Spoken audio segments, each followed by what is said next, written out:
Welcome to the Full Spark Podcast. My name is Cam Gillens, and along for the ride, like always, is fellow Spark Racing League racer Jacob Nickerson. Hi, number the 36. I pointed the right way this time. Number the 36 mini stock in the Spark mini stock racing series. Winner of the mini stock. Yeah, winner of Charlotte at least. If you've seen in our previous episode, he won when we were at Charlotte for the series.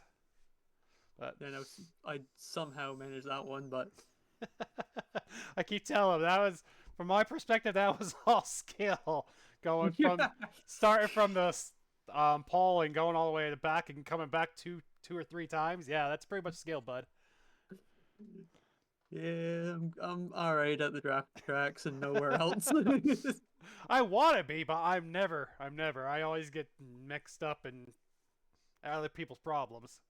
Hmm, But I guess that's drafting tracks for you. yeah, Like, this is the week of March 2nd, 2025. Like I said, this week we have all four of our series. We start with the mini stocks at Langley.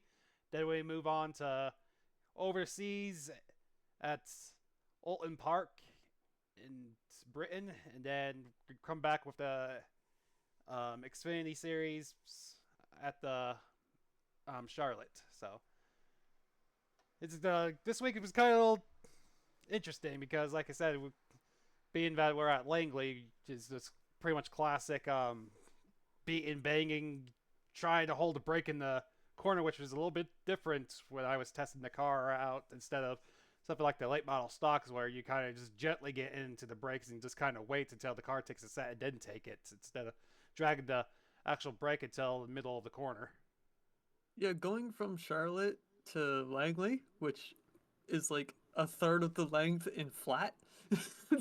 It's like basically how that track worked was if you cooked your tires once, it was very hard to get them back down to temperature. And like you slide the rear end just a little bit too much, and you're basically cooked until a caution comes out or your pit stop start. Yeah. I'm telling from experience. I've done that too. Like, and I was even tested for this weekend's race yesterday, and it was kind of the same story. And I wasn't ready for it going down in the corner the first time with the at USA. Yeah, no. But uh, we already alluded to it, so let's just get started with our Spark Mini Stock Series review. Here we go. Yeah, this race, I didn't do my best at it. I didn't really see what many of the leaders are doing. I did qualify fourth, but you almost see immediately. I'm like, oh.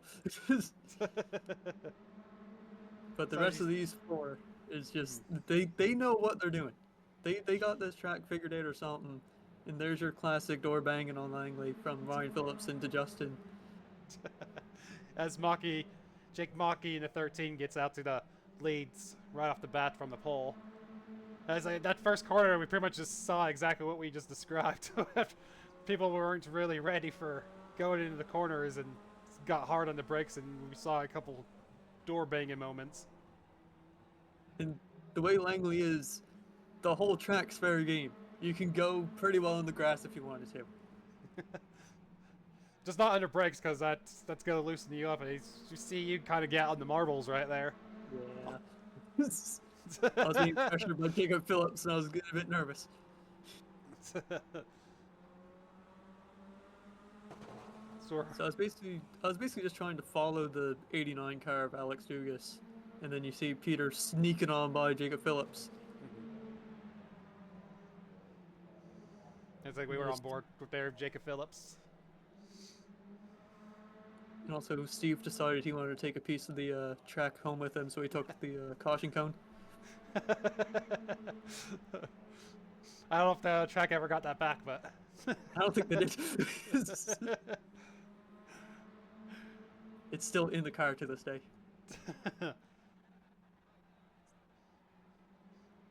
see the 58 of Justin Wilson in second, trying to figure out a way around Jake Maki as he tries on the outside, almost tried square him up for the crossover coming down the backstretch.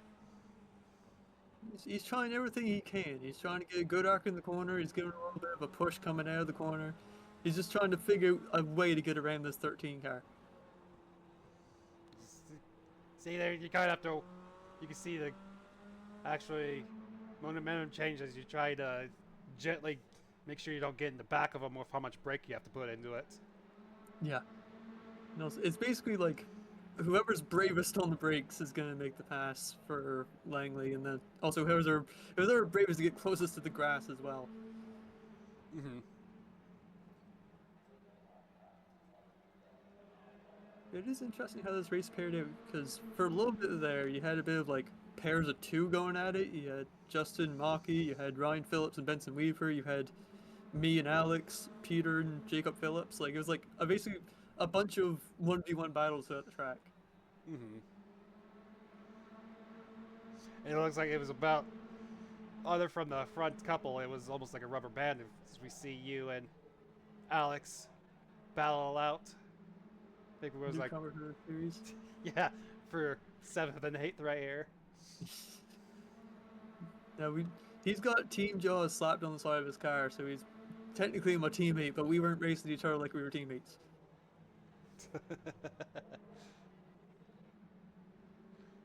Nah, it's like you guys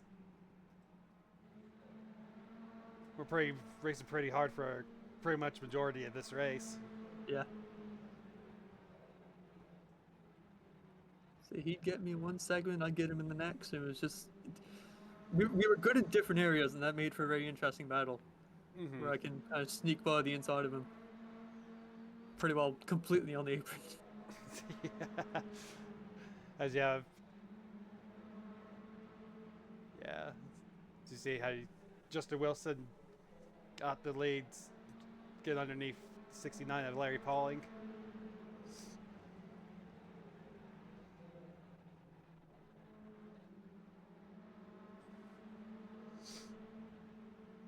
Yeah, it's basically like Justin would run out for a bit, and then he would get chased down by the other two, and then after a little bit he'd find pace again and run away, and then they catch back up to him. It's basically like a bit of a cat and mouse game going on in this race. Mm-hmm. Right. With that, I know it's something that I going through watching these pit stops a little bit later in the video, but I kind of come to realize I know a lot of people kind of stick on a strategy or whatever, and especially with Justin, once he gets out front, it's kind of hard to reel him in. And like I said, people kind of stay on that strategy from pits. I would almost think, I mean, I was thinking when I saw the gap and everything after he came back and the blend with everyone else behind him, that probably should pit as close to him as possible. Because he's very good Yeah. at managing pretty much every aspect. And like I said, with those couple extra laps on tires, brand new tires, kind of starts to gap him a little bit. See, I had a general idea. I was thinking about pitting about 5 laps to go in the fuel, just have that ride me out to the end. I did know based on my the hour-long practice beforehand is that the left side tires basically don't wear at this track, so I knew to only take right sides. But other than that, like on my end, I couldn't see Justin, so I was kind of just sticking to my strategy and hoping it worked.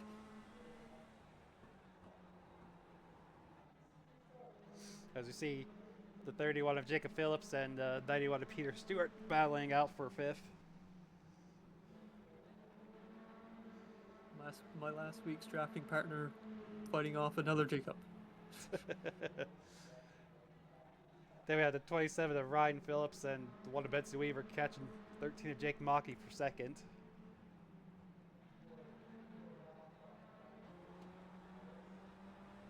These two group of guys, Ryan Phillips and Benson Weaver, I've talked about it before, but like they're quiet. Mm-hmm. They're unassuming on track, and the next thing you know, they're in the lead. Like they don't put a lot of attention on themselves, and I think that's strategy. Yeah, well, that I think they're a lot more calculated than some of these other front runners that we tend to see. That kind of sometimes they make mistakes trying to get into the corners, regardless if it's here or any of the other tracks, and door bank and kind of get themselves in trouble. And it seems like whenever we see Benson do that in something, it's not of his fault. Yeah, calculated was the word I was looking for. Thank you.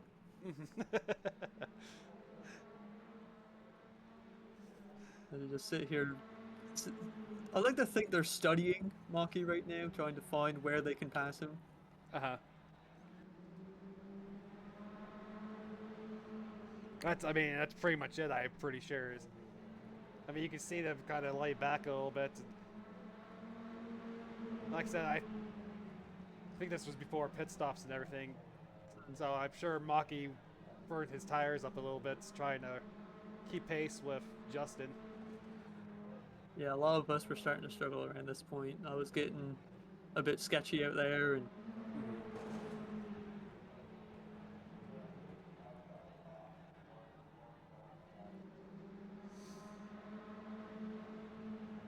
see, there was a strategy I saw back when my again bit of backstory to this, the peeling back the curtain. This was my technical first race in Spark because they were doing invitational series. And it was a race at Langley with the mini stocks to get like to promote the league, and I jumped in not knowing what I was doing, not knowing what I was getting into, and I saw somebody do a line where you come up, smack the wall, and then straight down into the corner, and it looked fast, and I tried it once in practice, and nearly took myself out. So I was like, never mind. His where we're starting to get pit stops going on, and his what I was kind of talking about earlier. Justin was legitimately like the first one beyond pits, and he came out right behind Maki and Phillips. So you could kind of see exactly what I was talking about just from the get-go. You see a few copiers, me, Alex, and Steve coming in the lap after, and Benson as well.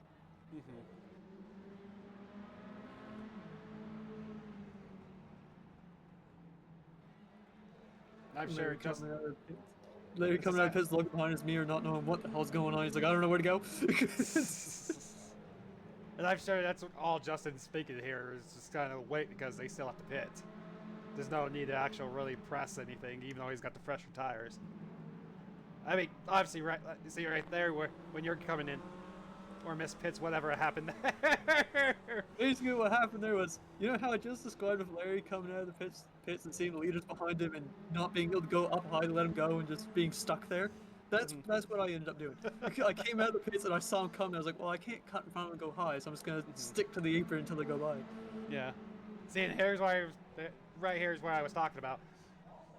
Maki and Phillips kind of waited 2 or 3 laps after Justin came out of pits and everything, and he was able to get by him before they even got into pits. Yeah. I mean, they may have been waiting for a caution to see if they had more tire at the end for when they get bunched back up.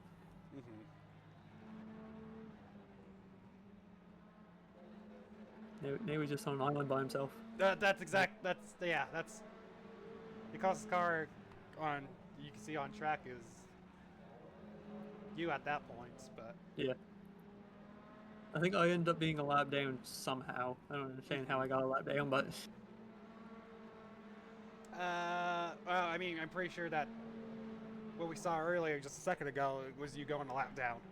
yeah, yeah. That's probably how. That's fair. So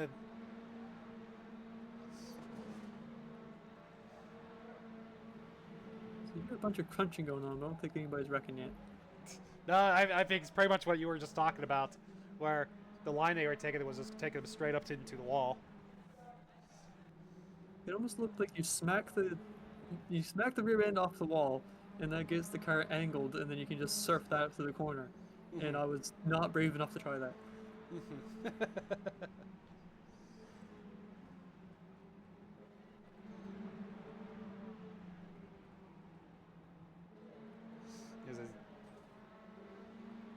You, Peter Stewart, and Was that Patrick. Patrick Yep. O'Toole? Yeah. We had a good battle going on. Like, I think Peter Stewart took 4 tires instead of right sides, and that Mm-hmm. enabled me to get a random on the pit cycle. And you have the fish getting fried again. Mm-hmm. Yeah, I don't think that's been a good paint scheme No. for good old Johnny there. Also, Uh, this restart, I think Patrick's got me figured out, because I've been, I will fully admit, restarts not my strongest suit, and you saw Patrick as soon as the green flag dropped, he dove it down to my inside, and I was not ready for it.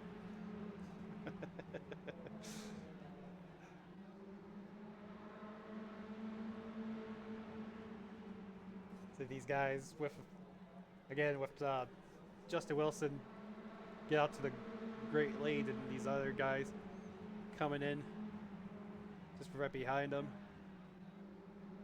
See, I think this is where Maki and Ryan was like thinking about where they have more tire at the end for a caution, and even then, Justin was able to just run away.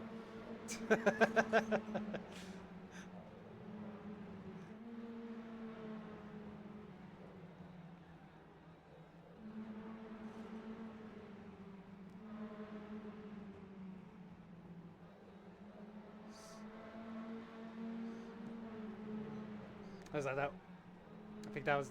I think all of those cars, the second grouping is all lap down, Yeah, back where we were. you're at. Yeah. I think Patrick down is a lap down. Mm-hmm.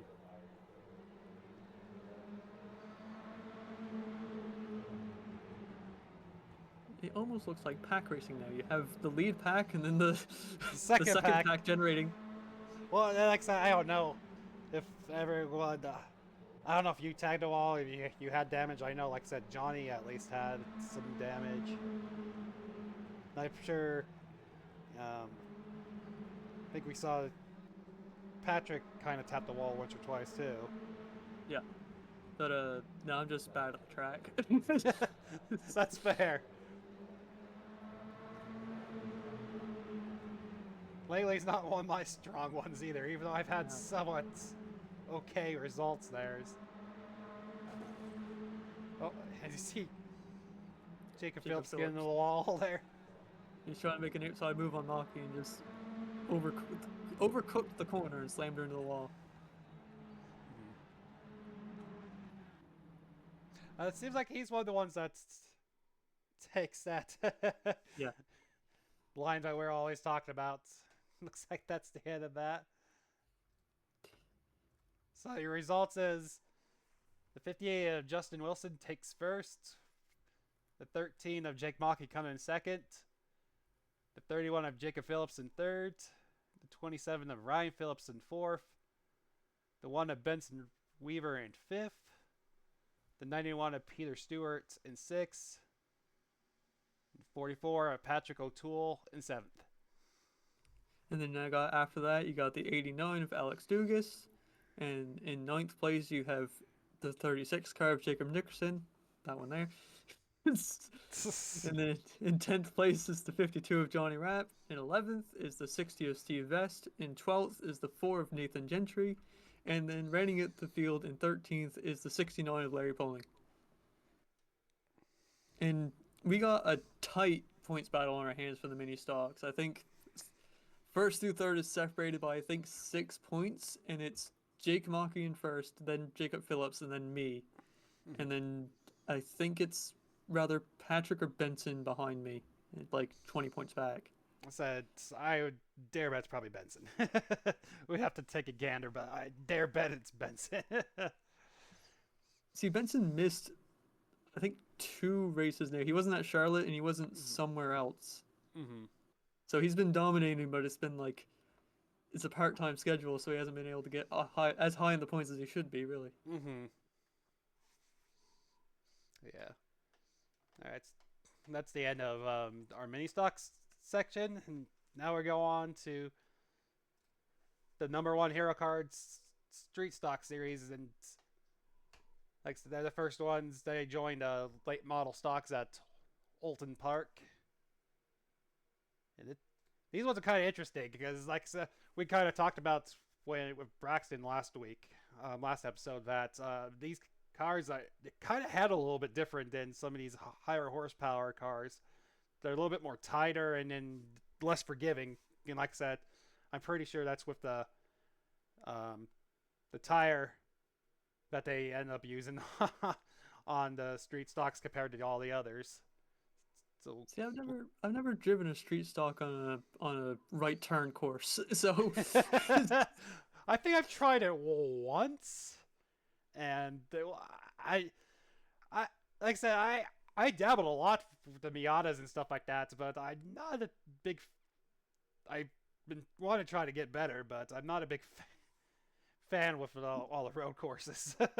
see, I like my GTs, GT4, GT3, but like street stocks and late models, they don't have the aero the GT cars have, so I wouldn't be able to hold on. I'll be honest. No, that's the thing with all those. You pretty much have to manhandle them through the corners because they don't have the nice power steering and everything as the GT cars and, like I said, the aero. Also, no ABS either, so you're just locking That it up either. most of the time. No, that's right. And you'll see that in these videos, but as the tires get along, trying to manage the braking points and everything. So we'll get started on the video of the street stocks.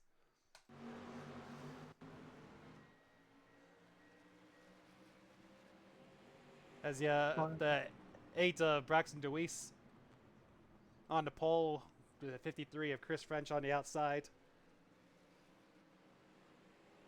It's a decently sized street stock field for a road course.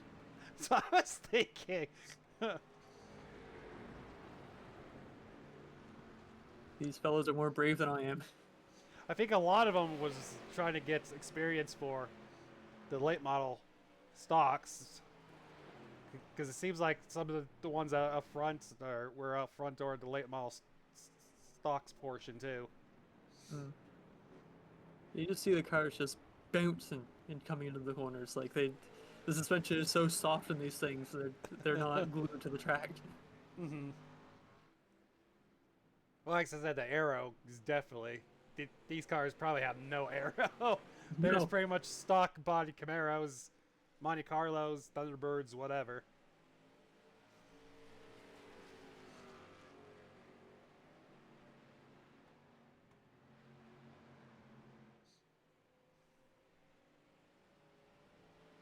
You got Braxton Deweese making a try on the outside.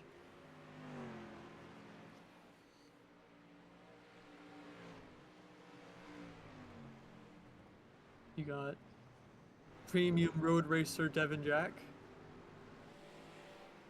who did pretty good in the Xfinity when they went to Sebring, and now he's wheeling it around Alton in a street stock.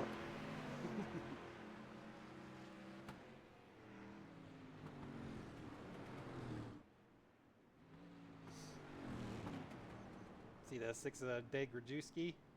Kind of gets a little wide there. You see the 13 of Jake Maki in the weeds. Oh, as Dade gets into the back of Steve Vest. Steve. I wouldn't even know how to downshift these cars. Do you need a clutch too, or is it just synchronized? It depends on how you got it set up. You can do it either way. I would just use the paddles. I know you can actuate the clutch and everything, but I know some of these guys do. I heard them talking on the Discord chat and everything, and them actually using the clutch and everything. Especially when you're on, we get some cautions and stuff like that. That they'll put the clutch in to save some gas. Oh yeah.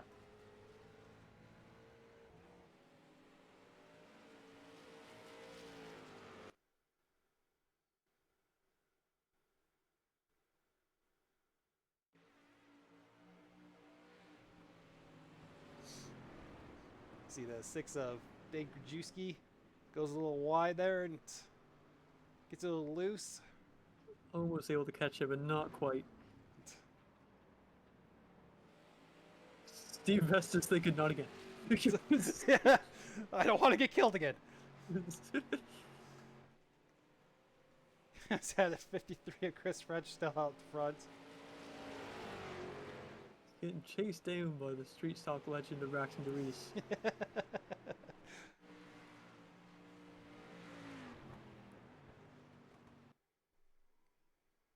You got Benson making his way through the pack. That's an interesting freeze frame.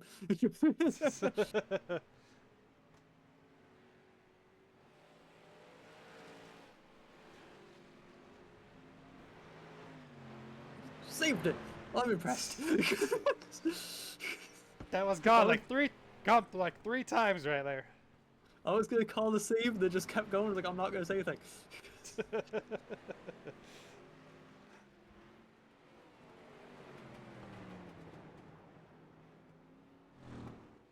There's maybe a little bit of road inexperience mixed with a lot of car experience. Yeah, No one had to correct that car back on its wheels. Well, I don't like I said. Oh, so you get Deweese in the French right there. Oh, Two of the top three are gone. they just went away. Whoa! Look out! That was 52, and Johnny Rapp just kind of came in where we're gonna see that once again. The fish got fried again. Like, That one wasn't not the wearing fish the car fish. though. He's not wearing the fish, but I mean, he's still in spirit. Oh, Deweese almost got collected with that other car coming back to the track. Oh.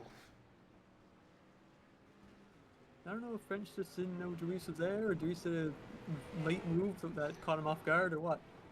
Well, I think it was a bit of, he went wide. I don't know if he came down, got loose into Deweese.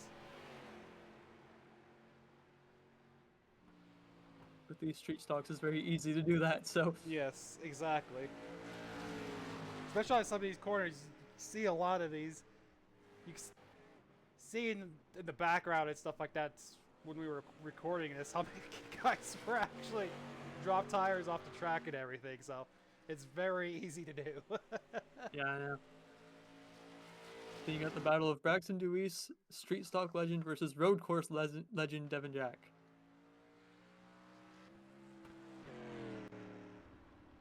Guys, see exactly what happens the date right here. Just overcooked the turn. Oh, overcook the turn, yep. Or try to get on the brakes or whatever, and kind of locks up and wheel hops into a spin like that. Yeah, just wheel hopped going through the gears. Mm-hmm.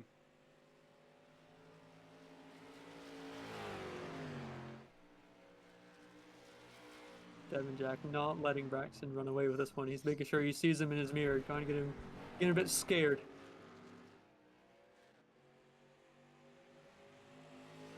That's tell to take for both of these races at Olton. There's been a couple groups of 2 or 3 that's just been there the whole exactly like what Devin did right there. Overcooked it. Yeah. And slid.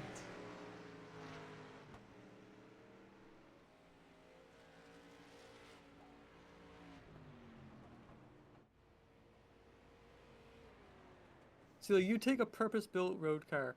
They're kind of built to be able to run where there's no grip. Like you want to run where there's grip, yes. Mm-hmm. But the GT cars and all that stuff, they're able to still like drive. Mm-hmm. These ones have so little grip to them already that once you go out of the groove and into like a slickier part of the track, with not a lot of groove there, it's almost game over.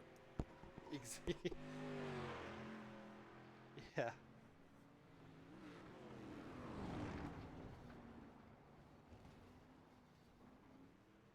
And you see right there, that corner was a handful for all of these guys. Yeah. So you can see Devin as he was trying to chase down Braxton longer through this race with the tires start going away, that he started gets kind of squirrely right there, trying to put more power down that the track will handle. Yeah.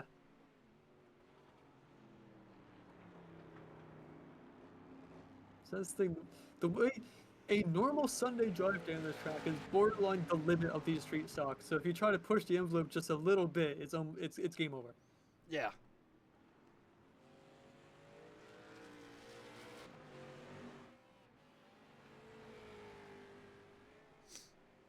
Those S's is also pretty good.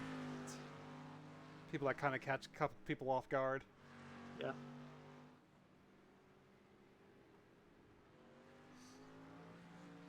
See, if I was in this car, I would have murdered that tire barrier.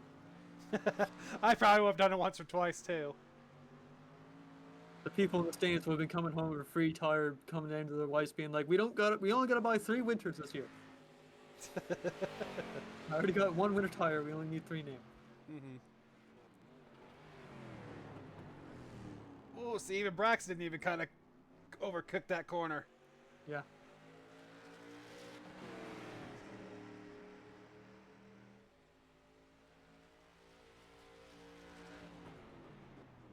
And I don't know, it's been a while since I've actually drove Olton. I can't remember if it's one of the ones that's kind of hard to know exactly where you're at in the track, and maybe that's what's going on too. I think out of the free tracks, it's one of the easier ones. Mm-hmm. I'm not necessarily saying it's easy, but out of like Yeah. the free tracks, it's like mid-bottom tier for difficulty. Mm-hmm. You have an actual Devin Jack challenging Braxton Dewey's for the lead.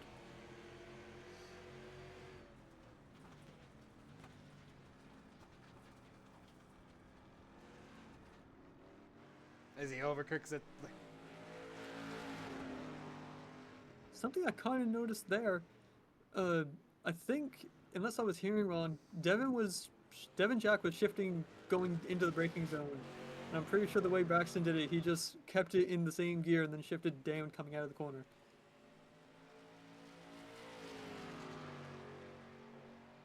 Stay on the onboard, I'm pretty sure I only heard 1 car jump in revs. Mm-hmm.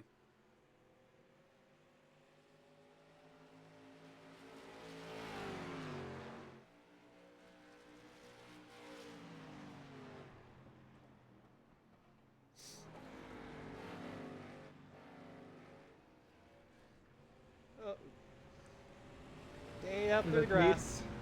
He's just taking a stroll. He's going in.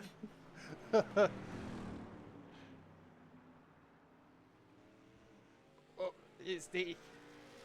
seems like majority of the laps going out to the stripe. You see Devin do that exact same thing. It Yeah. seems like it just gets a little bit worse every lap. Well, now he knows he can get next to Braxton, so he wants to get there again. And he might be pushing the envelope a bit too far to get there. Oh. Seeing 13 of Jake Maki through the stroll there too. He saw a sand pit, he wanted to go golfing.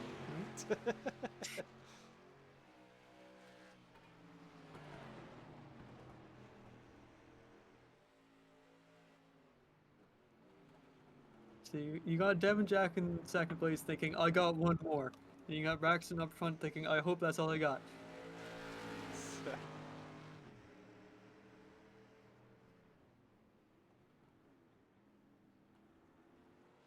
As he closes back up to him. So Devin seems like he's just a titch better through the S's right there than Braxton.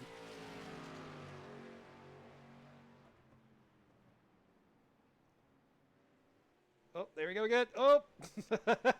It does seem that Devin has him on the S's, but Braxton has him on that corner. Yep. Whatever he gains on those S's, he gains back on these last couple corners.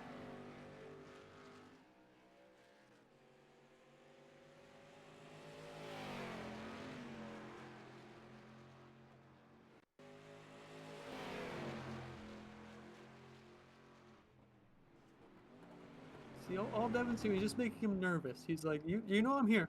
You know I'm here. Mhm. This isn't like your normal races where there's no one behind you. I'm here.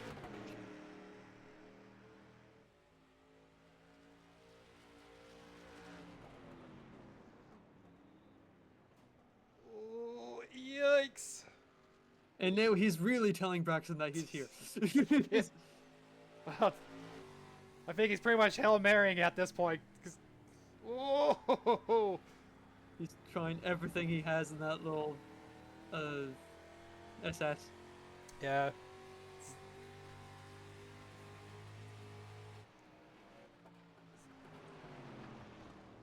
The two laps to think we're on 2 laps to go, and so he's Mm. pressing as much as he can at this point. Ooh. These tires are screaming to be taken off the car. They're like, we've been through enough. I just Well, want to go home. that was a that was a actually great line because it created some momentum in him coming out of that corner. Go a little bit Start that shallower. tire again. Go a little bit shallower. Oh, the angle that Braxton took for that was crazy. It's probably the best we've seen Devin run through that corner the whole race. Yep.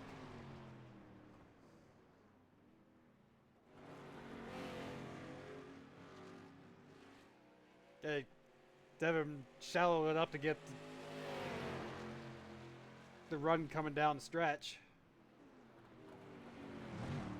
Oh, and he cooks it.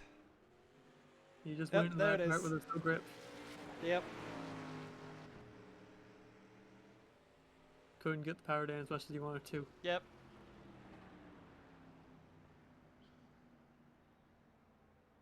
I believe we are now at 1 to go. This is all he can have. Yep. Oh, well, that might have been it. That was it. I mistook in the checkered flag for a white flag So with a did black I. over his hand. I've done it multiple times. Yeah. Either way, that was a phenomenal race for the street stocks. You had, on paper, Braxton Deweese wins again. But if you watched the race, it was a hard fought victory. Yes, it was. So yeah, Braxton, the number 8 Braxton Deweese that took the win. 49 of Devin Jack in second. The 53 of Chris French in fourth. Or third. Third. The one of Benson Weaver in fourth. The 77 of Fitzhugh Barker in fifth. And Steve Best in the 60 comes home sixth. And then you got the 13 of Jake Mockey in seventh. The 6 of Dave Grudzinski doing sightseeing, having a great time, still brings it home in 8th place. In 9th place, you have the 54 of Levi Cox. 10th, you have the 58 of Justin Wilson. And in 11th, you have Johnny Rapp. Also, something I realized about that race, Devin started in 9th. Mm-hmm. If he would have started up front, he probably would have just gotten around and ran away. I said Braxton still gave him a fight. We all know that. Oh yeah, I'm not saying it would have been easy. No. All right. That brings us close to the street stock portion. Now we move on down the road to our late model stock program with the Rescreen Late Model Tour. And they're also at the same Alton Park. These ones are a little bit quicker. It seems like they're not on as edge as those were. Obviously, the little bit more horsepower, you kind of gets also in trouble. But as we start going into this portion, so once again, we go ahead. Watching this race, it's almost like these late models were almost purpose built for road racing. Like they drove surprisingly well for what they are. As they have the 2 of Dylan Parts off the first corner.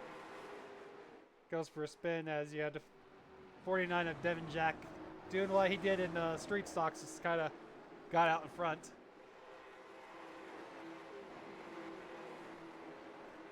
Yeah, he definitely took what he learned from the old street stocks and put it into this car.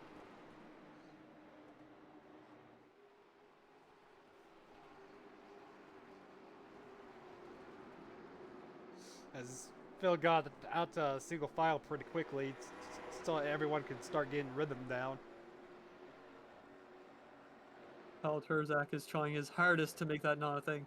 He's trying to get on the side of anybody he can. Yeah, he's chasing down 13 of Jake Maki there.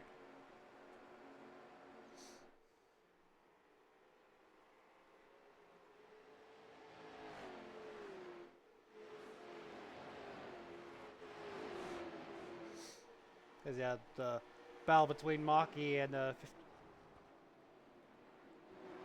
54 there of Levi Cox. Between the road course ace and the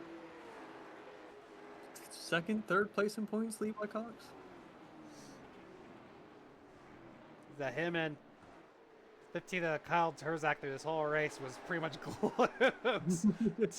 There's that, like that tandem there in the street stocks with Deweese and Jack.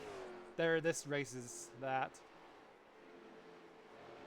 Pretty much the showboats of the race. The whole season, it's been Kyle Terzak and Levi Cox glued to each other. Even road courses couldn't keep them apart. No, we were thinking the road course, we'd maybe have a bit of a different kind of battling system. Nope. Levi Cox and Kyle Terzak still next to each other.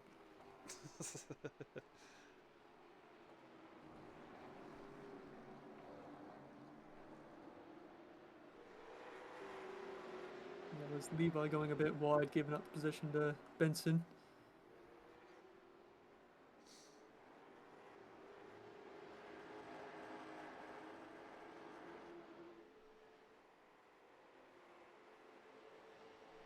As they're coming up on the 49, Jake Grout.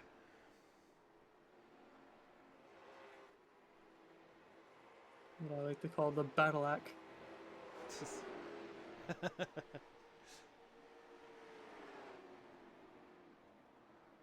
Whoa. Cox was testing Weaver there. Levi trying everything he has to get around this one car of Benson.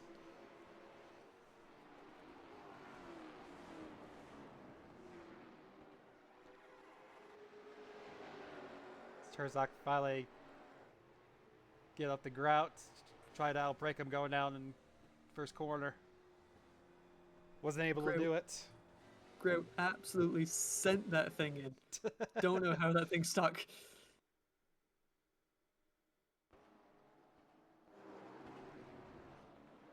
Oh, we have the 28 James Barker off into the grass. James Barker just wanted to go play in some grass, is all.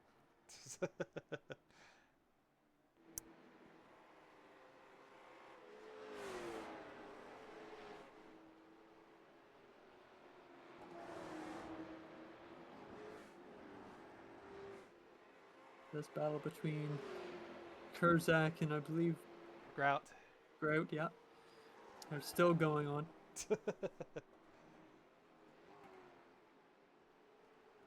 Seems like Terzak's a little bit better in some corners and Grout's a little bit better on exit of others. It's a very similar battle to what we've seen between Devin Jack and Braxton Dewey's last race. Yes, it was.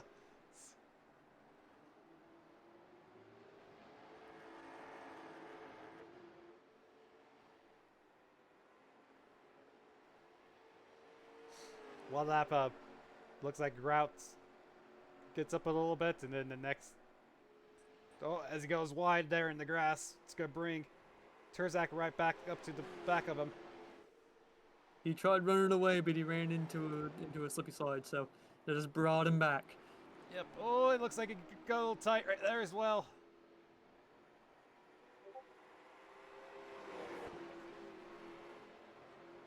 Say something about Terzak. He's not afraid to use whatever it takes to get that around his opponent. Mm-hmm. So it gets a little bit loose. His bag of tricks is deep, and he's willing to use every single one.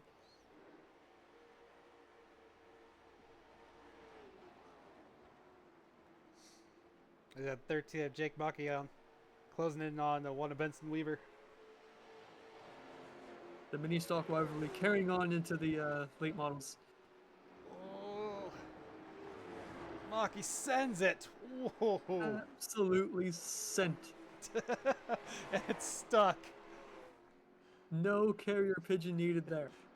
That was sent by hand. Sent overnight. Yeah, 1 day shipping.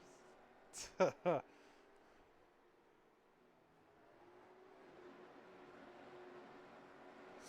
we check it back in on Turzak, looks like Cox now got ahead of Grout. Herzog looking at his mirror going, not again.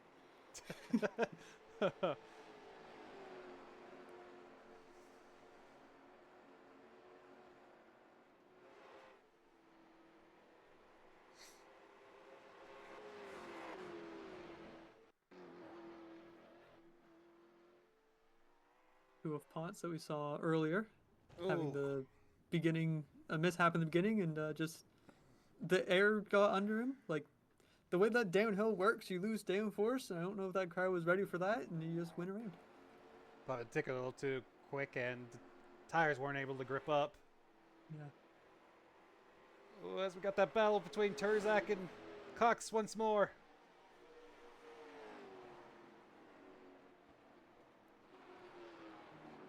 If you had to ask the Spark announcers across all series what phrase they say the most, it would be Levi Cox and Kyle Turzak going at it again.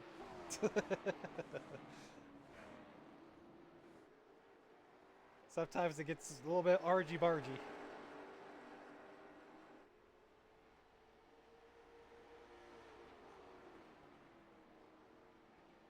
And you can tell some of these corners, Cox is kind of struggling not to tank slap the back end of Turzak. Like that right there, right there. It was one of them. Like, I want him to know that I'm here, but I don't want to be in his gas tank, so I'm gonna lay Yep. off a little bit. Mm-hmm.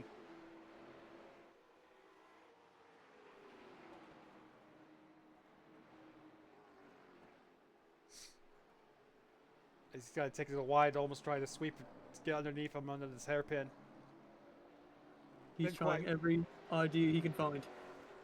didn't quite work out for him this go around as we're going back into the S chicane.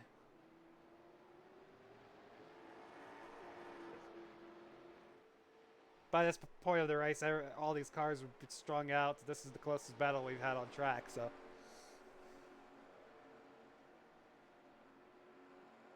Everybody else is just playing it safe, letting the laps ring down. And these two Mm-hmm. are like, we don't know about ringing down no laps. We are going. This is a race. Yep.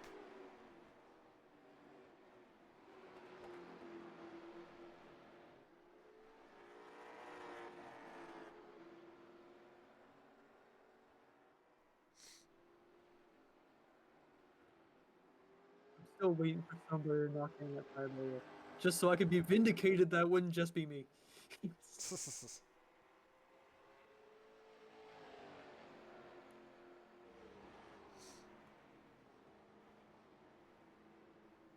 Oh, there we go again.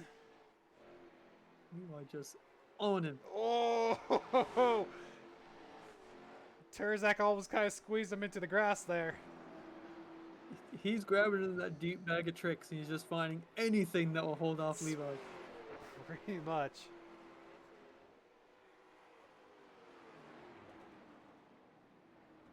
Oh, easy.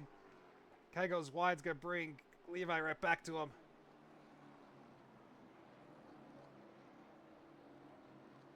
Looks like Turzak's a little bit better coming out of the hairpin. It's very similar, again, to that street stock race. You have strengths in one places, weaknesses in the other, and your opponent has strengths in the places you have weaknesses, and weaknesses in the places you have strengths. Like, Yep. As we go through the field here. so you got some drivers on an island by themselves, some getting hunted down. Mm-hmm. What a beauty of a track this is. Oh, he's gonna get Caleb Hill. Gets a little wide, gets in the grass, and gets him loosened up. Put a single tire in the grass, and that was game over written down for him. But you know, as I always say, he turned on that radio, Chumbawamba was playing, you get knocked down, you get back up again. And he was able to spin that thing back around and was able to charge back up to where he wants to be.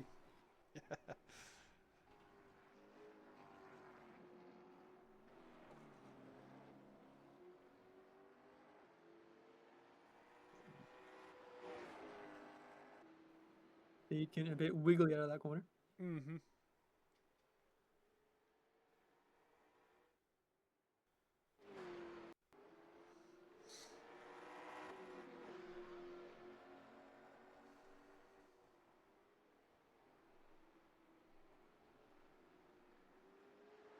Got the 55 of Clifton Simmons there. Battling it out with the 64 Tristan Mayhew back to 12th. So not everybody was ticking down laps. There are some people trying to make spots and run away from where they can be. Well, it's just big with all road courses. You just gotta figure out where the line is, where you drive it, and try not to go over that line and just kind of hang out, get spots whenever you can. Hmm. You see that Tristan goes on the outside, makes the pass. That was clean. Guess it was. I just don't know if Clifton seen he was a little bit faster than him, just kind of let him go through. Could be a bit of strategy, letting him burn up his stuff so he can claw back later. Mm-hmm.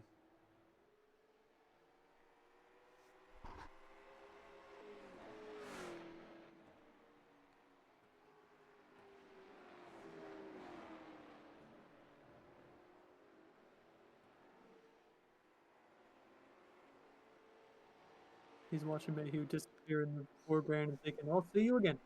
I'll be burnt up and you'll have everything I have. Pretty much. So it looks like Maki's caught up to Grout.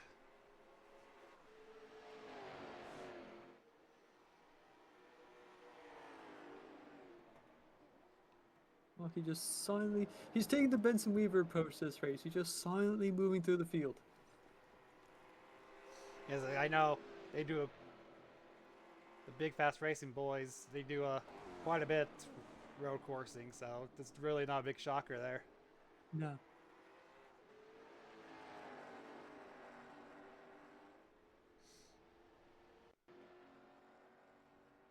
Oh, you got Clifton. We just talked about loops it in the S's.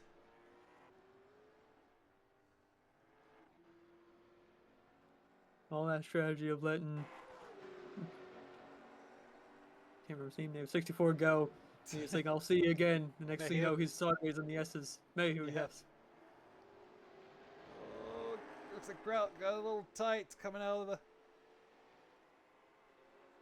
chicane, and it's gonna bring Maki to his door. Maki seeing his a opportunity to pounce. Will he make it happen? Oh, and he got pushed wide. Oh.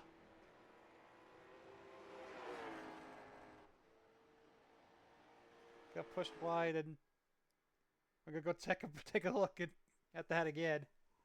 See if anybody's still alive. I know Maki isn't, and I'm pretty sure I saw Benson get into that behind him. Yeah. If I remember correctly, Benson was also involved. That's what I was gonna say. Which again, like we talked about, he always gets in incidents that's none of his making. This is, I believe, is one of them. Oh, yep, that right. Yep, that front's gone. Probably broke tie rods and the whole 9 yards off that one. Ball joints are gone. You might be able to make $10 off Facebook Marketplace off that car.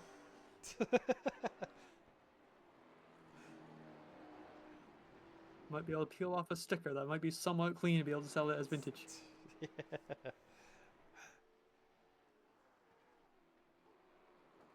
Oh, we've got the 24 of 80 East loops that's going to hairpin.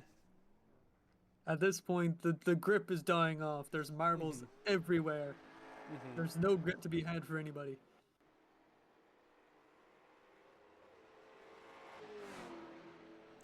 Turzak up to Chris French. French had a strong start to the street stock race involved in the incident early on. This time showing that he belongs up where he is.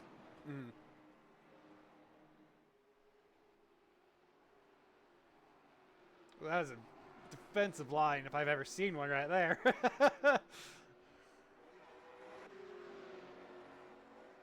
He knows how he got past in the street stocks. He's not letting it happen again.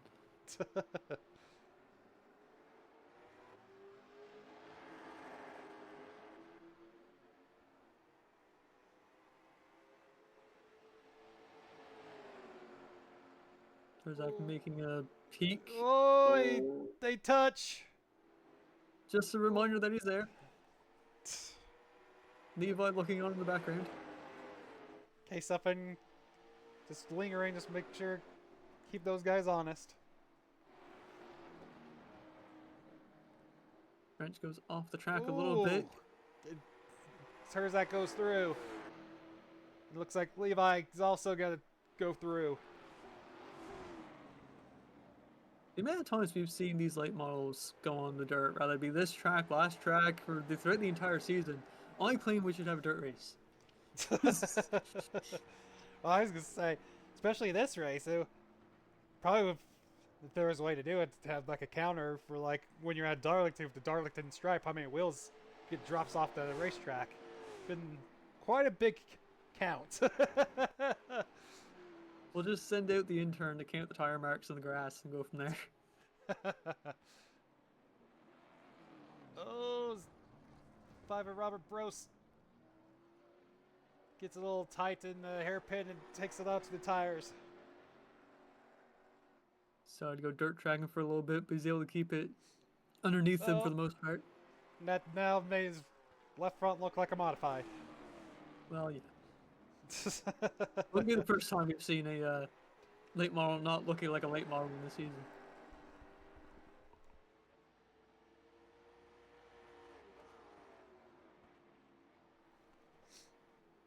As long as it doesn't actually act like one, we'll be fine. We've seen that Yeah. a couple times too. Oh! Levi just sends an almost complete drift on that one, and that was pretty crazy. My man wheel hopped the hell out of it, and he was able to still save it from a 90-degree angle. Yeah. He's thinking about Kyle Kurzak. He's like, I'm not letting this guy get away.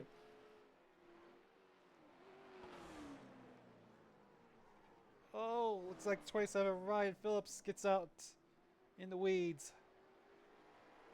I'm telling you, we need to go dirt racing. These people want it. These cars demand dirt. Terzak, with the momentum, Ryan lost. Terzak goes through for second.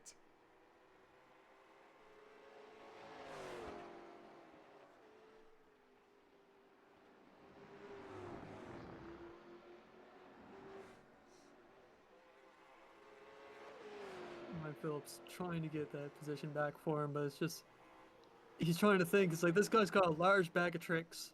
Do I have a trick that he doesn't have? Ooh. The back end gets a little light once there again. As we've only got less than a handful of laps to go.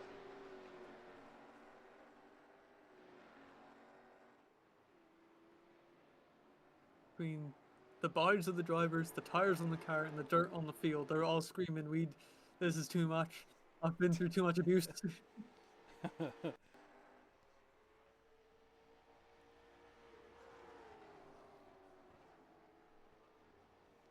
Tristan Mayhew and Aiden P. Nice, I think. Yep. Battling up Yeah. there for seventh. They're all seventh place.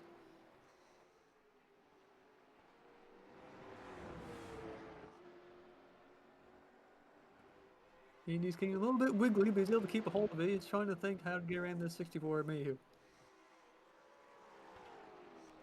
The thing that we haven't covered since all this action's go along is how much Devin Jack just walked away from us. Yeah, you haven't seen the long race because he's already on the plane back to America. Or Canada, probably Canada. Yeah, that's right. Oh! Good lord. Nice gets loose in S's and goes around. Almost taken out Mayhew. And we revisit our good pals, Terzak and Cox. At the end of the season, someone needs to hold a wedding for these two. Oh! Cox just sent it! Oh, but he's on the outside. That's going to bring Well, sends it Terzak back. right back through. Oh! Levi off in the grass. That's gonna bring. Looks like Maki right to him.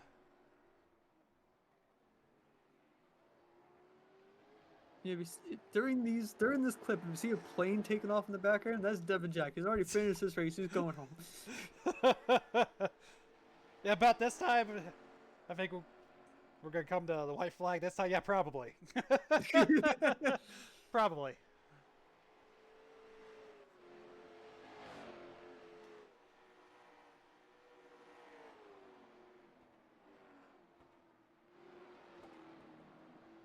After being put in the marbles in the grass, I don't. Oh, there's Oh, someone. that was Maki back out in the dirt. And as we said, here's the last Sunday drive for Jack, as we're on the white flag.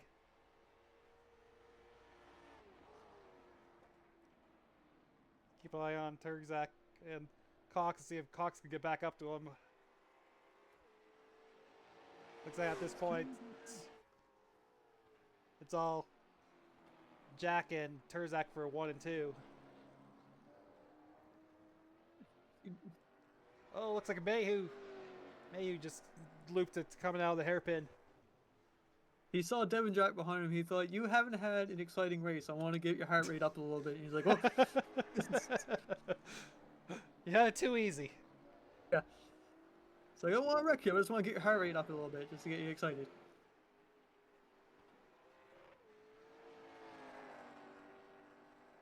This is top 5 Davy Hill making the white flag.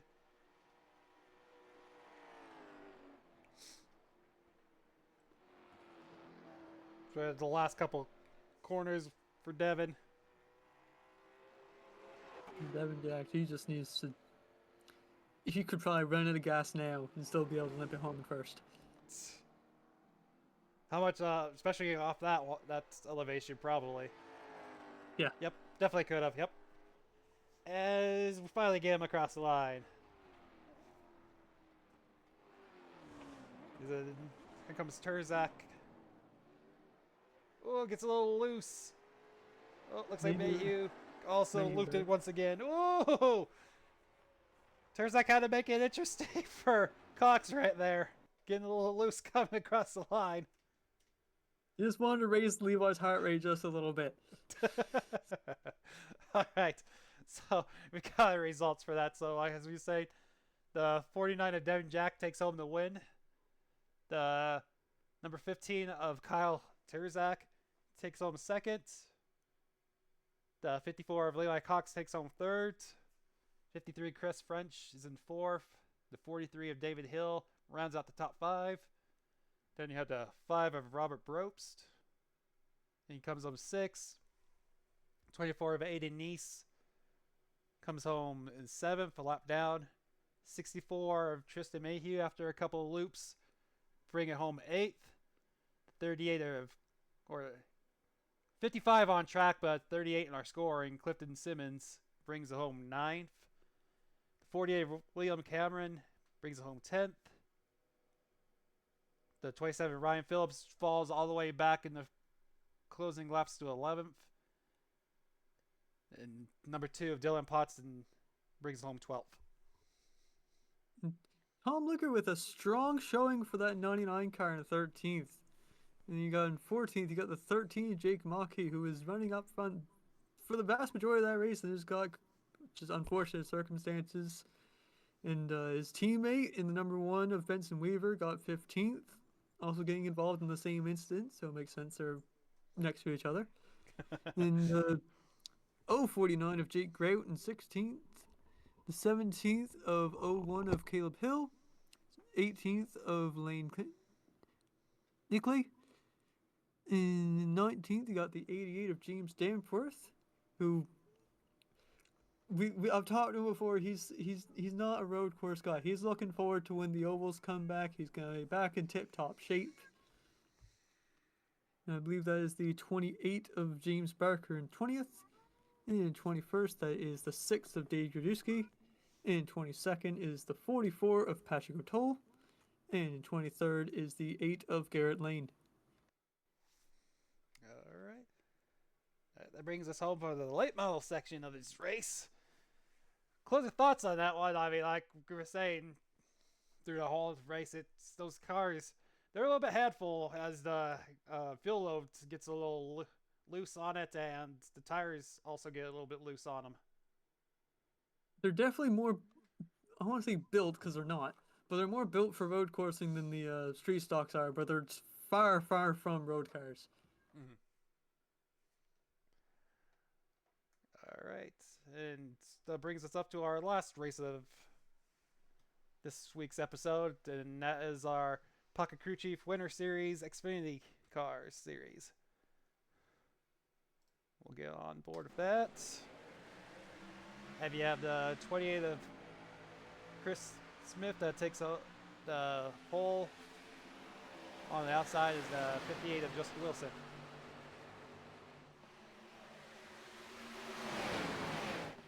You have the driver that absolutely dominated Sebring in the third, and Jacob Bradley.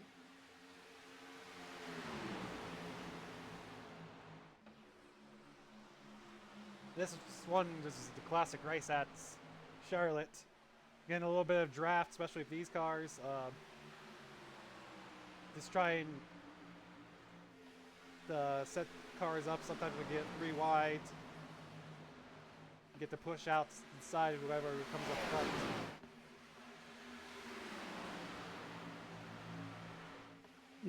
front. This track with these cars, it's not a lot of off throttle time. There's a lot of drafting. You can, I wouldn't say comfortably, but you can go 3 wide. Mm-hmm.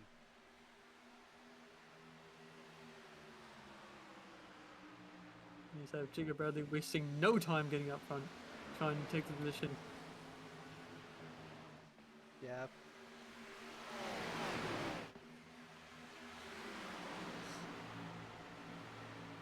The couple through all these series, we have a few drivers that like to dominate, and Bradley's one of them. Devin Jack's one of them. Obviously, with our good buddy Braxton DeWeese is also one of them. You have almost about a handful of these drivers. Once they get out front, it's kind of hard to get them out of there. The points coming into this race was extremely tight. You could throw the top 10 under a blanket. If I remember correctly, first and second was tied in points at 220. Mm-hmm. Yep. Between Levi Cox and Bradley, I want to say. I'll double check right quick.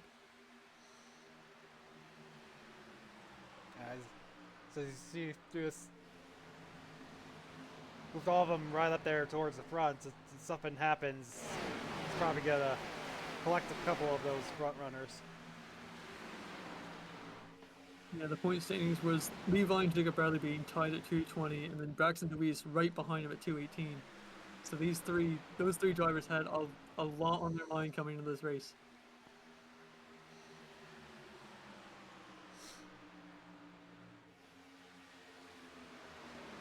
Speaking of our buddy Braxton DeWeese, starts coming into the fray a little bit this whole race.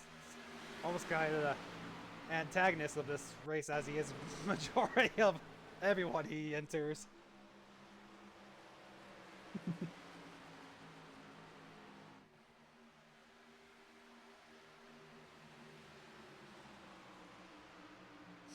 It's back to the pack.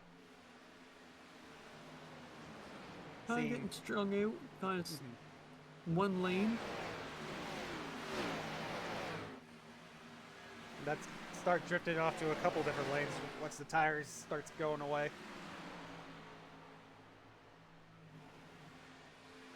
If you had the car, the top can work. Mm-hmm.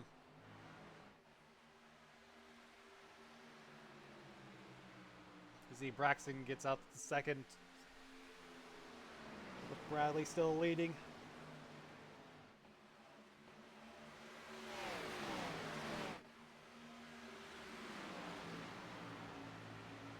Yeah, these drivers just thinking, all right, let's settle down a little bit. We're early on in the race. It's a long race, 100 and no, 10. how long was it? 110, yep. 110, yep.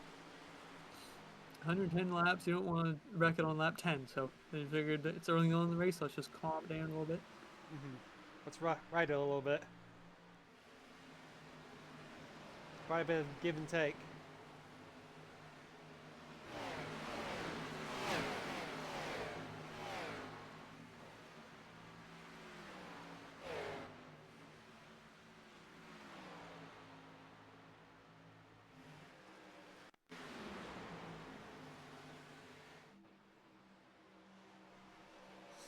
Yeah, Delis kind of leading the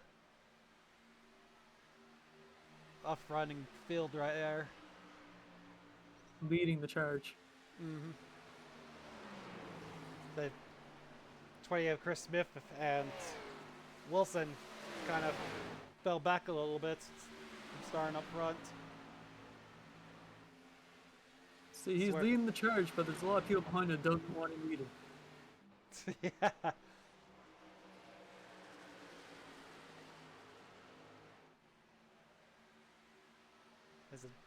Bradley's just out front. He's just he's gone. He's once again he just pulled away, as he tends to do, like we saw him at Sebring. He's got something figured out in these cars.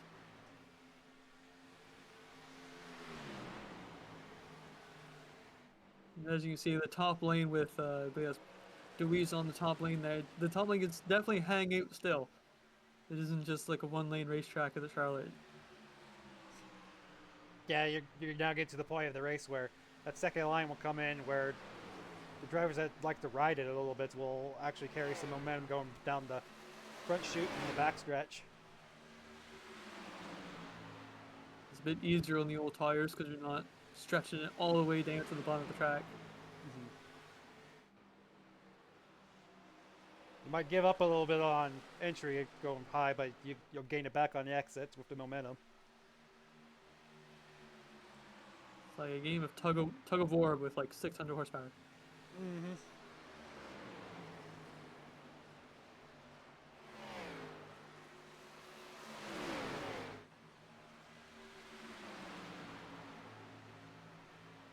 They saw Bradley way out front. At least the half was straight away in front of him. He's already got a picture of pouring a cup of coffee. He's like, when I come in, I just want to sip a coffee and we go back out again.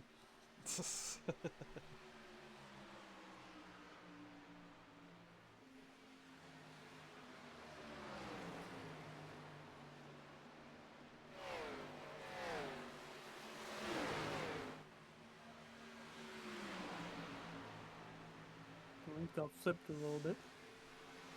24 trying to make or 28, sorry, making the outside work, and now he's just trying the inside.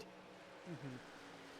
Carry some more momentum, especially with the 58 of Wilson on the back of him. Kind of gives him a little bit of a draft to get in front of Braxton.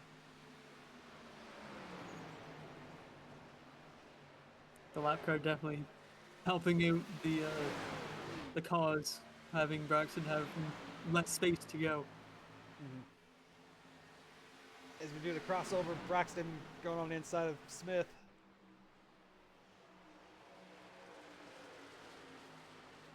Levi trying to make a move on the bottom on Justin.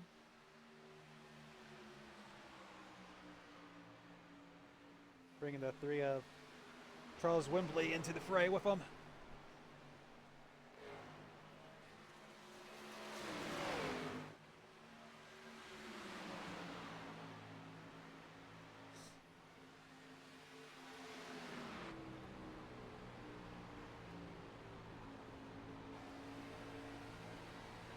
Oh, that's what it was.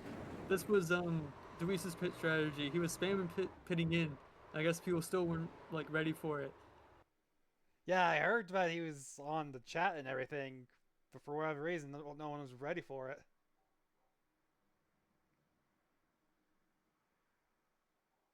We're gonna go back and take a look at.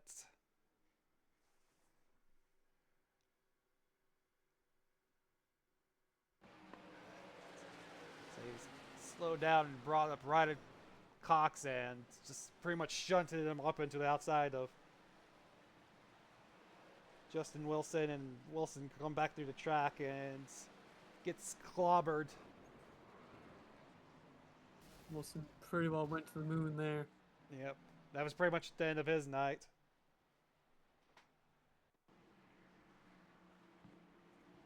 I'm just stacking back up to restart again. With Braxton Dewey's relegated since he came down pit road all the way to the back. Yeah. He might have even been in the back anyway, regardless of what happened there. He might have got the EOL for that.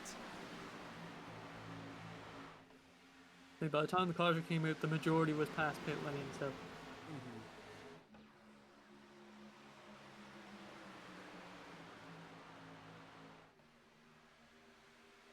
This has caused some new faces to join the fray. Maybe that was the Evan Pienta having a gander.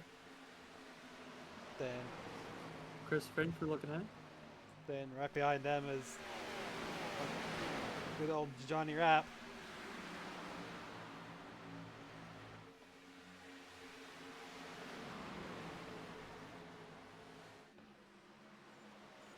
Oh yeah, the night that you want to just get into the wall there.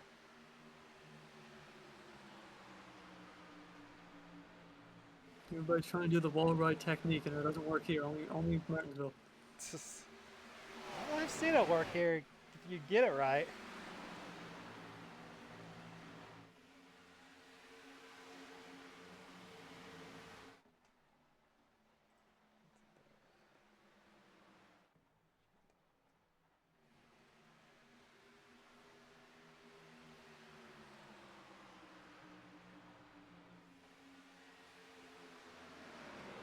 We're back to single file after that brutal wreck. We decided to kind of calm it down a little bit again.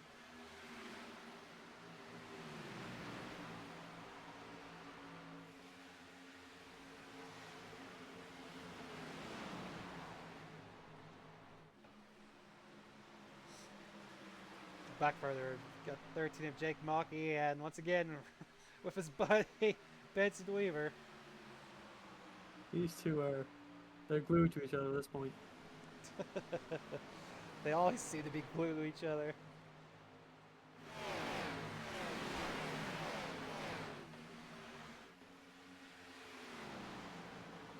Back up front with Bradley and Wembley leading the pack. Yeah, Benson trying to sneak by Maki.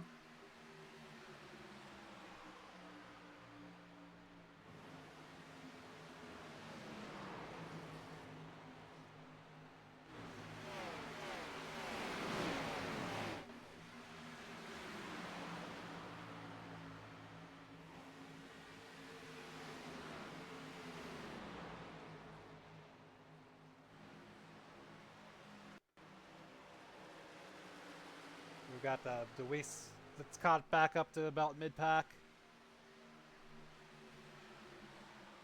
Even though he had the incident, getting contact even, I'm pretty sure he got nabbed in the rear by Levi at the end, going into the pits. He's still able to just slice through the pack. Do it very methodically. Don't overcook any judgments or anything.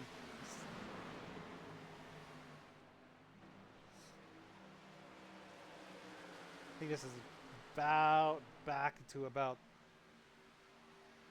11, 10, right there somewhere. Sneaking into the top 10. Mm-hmm.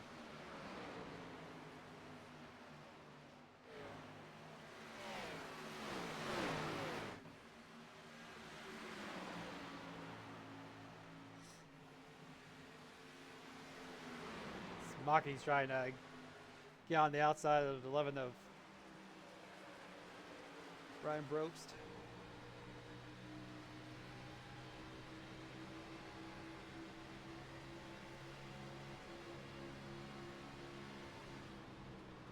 Luis is just trying to get momentum, just find a line out, give him some momentum as he thinks about going 3 wide there. With The Benson door's and open. Jake. The door's open like a McDonald's entrance, but he just doesn't know if he wants a Big Mac right now.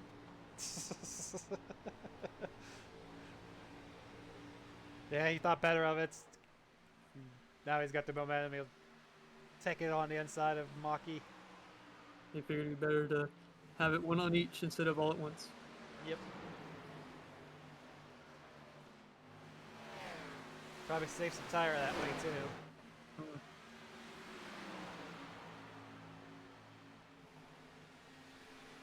Meanwhile, I'm pretty sure Chico Bradley is Yeah, well, he's gone again. he's taken a tour. He's gone to the short track to have some fun. He's gonna go back on track.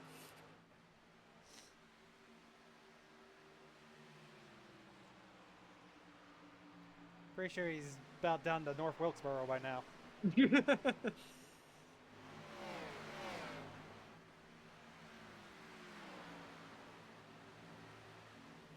Johnny Rapp slowly clawing his way up to the front pack.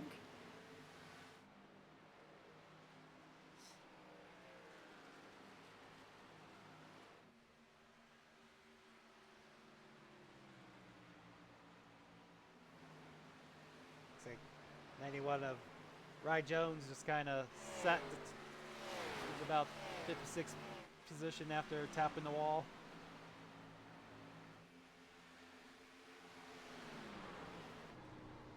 See, he ran a pretty good race for the most part. Mm-hmm.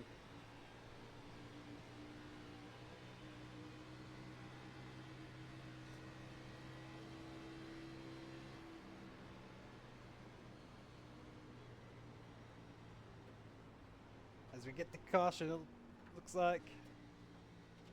Clash comes out for the second time this race. Mm-hmm. So we'll go back in. Had to search a minute to see what happened. It happened Pace quite car out in the coming. back. Pace car coming out at about 200 mile an hour.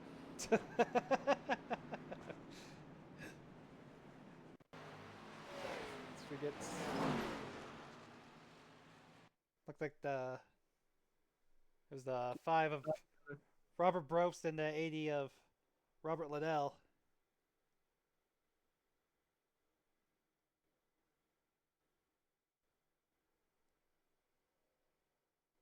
Let's get this They going. go on the interior of Robert Groves. Mm-hmm. He hits the apron, comes up, and the 80 Comes just up. pushes off his door. Yep.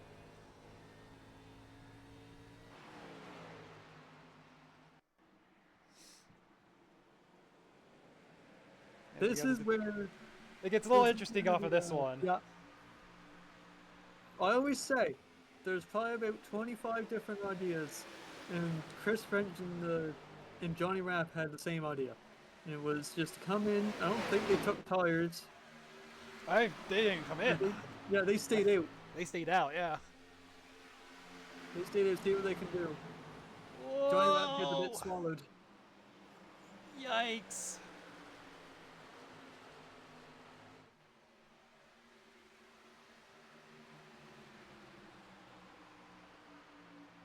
Chris French trying to just hold on to the thing. Yeah.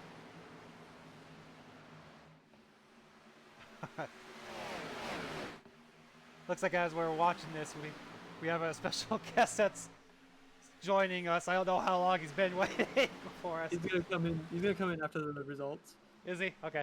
We're gonna debut a special section where we just interview a driver about their Spark racing career. So yeah, cool.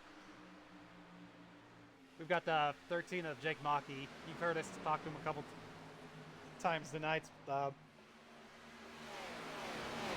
it'd be good to get his perspective on what happened in all 4 of the US races, and then also get his take on his career and everything. So we're coming down to the last handful of laps.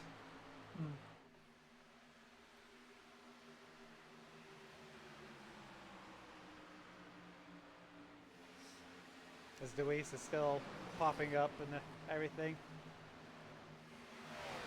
Yeah, they that the 53 of Chris French and the Johnny Rapp strategy hasn't really worked out in their favor for now.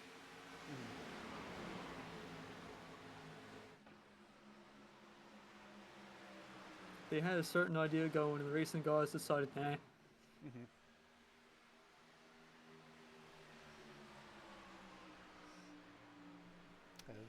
you know, Jacob Bradley finally get back up there with Ellis Thomas on the outside, bringing at 91. Ryan Jones back into the fray.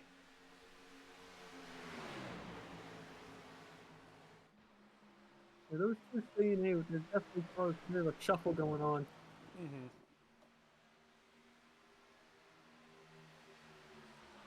So they came out and decided everybody's heart rate wasn't high enough. They wanted to raise it up just a little bit.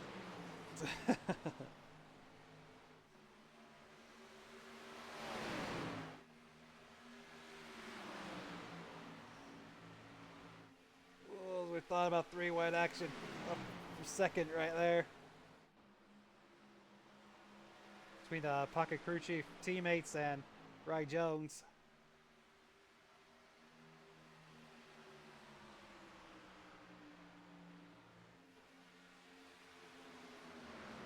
Those two battling, just watching Jacob Bradley run away, and they're both thinking, man, I gotta get by this guy so I can chase Bradley. And the other guy thinking the exact same thing, so they're just gonna keep going. As you see in the background, Deweese has got to back up the fifth at this point.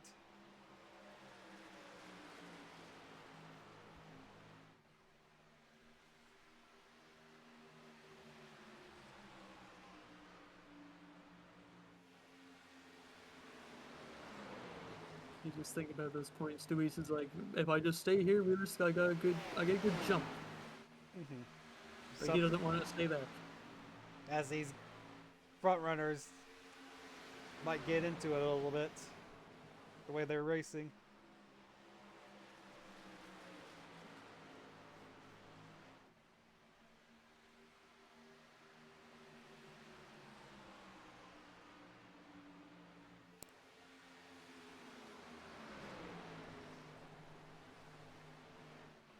Ryan Jones finally able to get cleared, and hopefully he can run away to chase down Bradley. Is what he's thinking.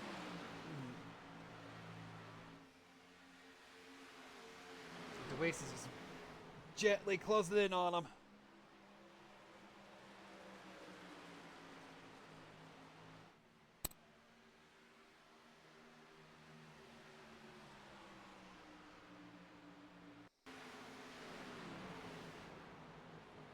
He's got Deweese just slicing through the packs as the 5 of ropes. Just giving a little bit of a tap, no one knows he's there. Mm-hmm. You I don't think Ropes had the. I just don't think Ropes had the tire to hold it down low. And I don't think Deweese appreciated that one, so he just gave a little tap and hey, get down.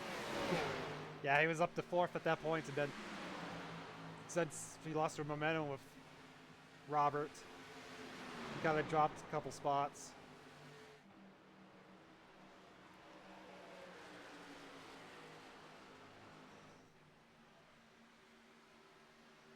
And he's battling back a couple laps.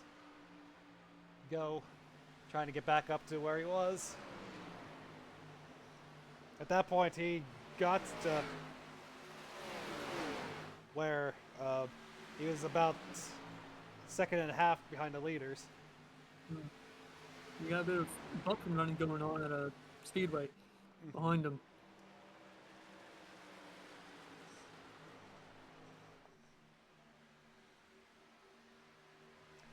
He gets the momentum trying to go on turn one on Evan Pienta. You got this game of chase going on, and behind them you got Demolition Derby, them just bouncing off each other's doors, slamming each other's bumpers. Yeah.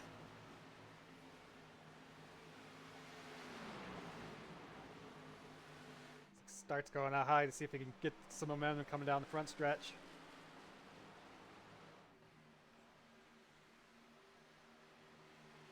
As he does. Couldn't do a whole lot with it, so he's gonna try again. Oh!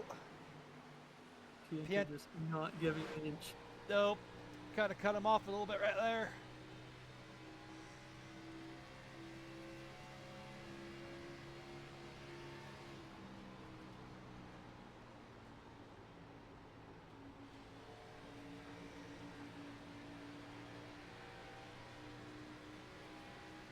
He might have something for him here. Gonna send it to the high side.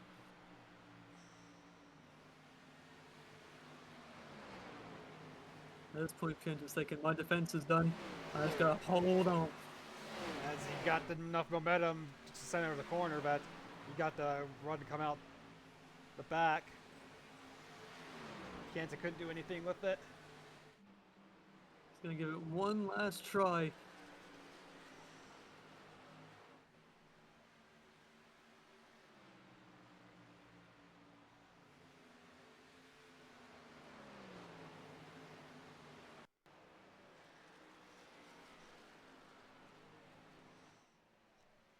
Just Bradley running away with the thing. Yep.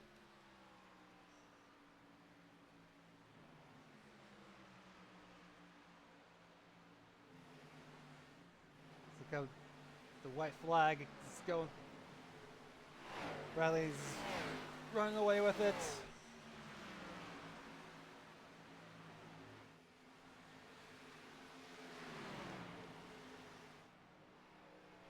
As we're coming out of turn 4 for the checkered flag. Bradley just, he could have taken the Legends Oval as a Joker lap, like added an extra lap onto the camera, and he probably still would have won.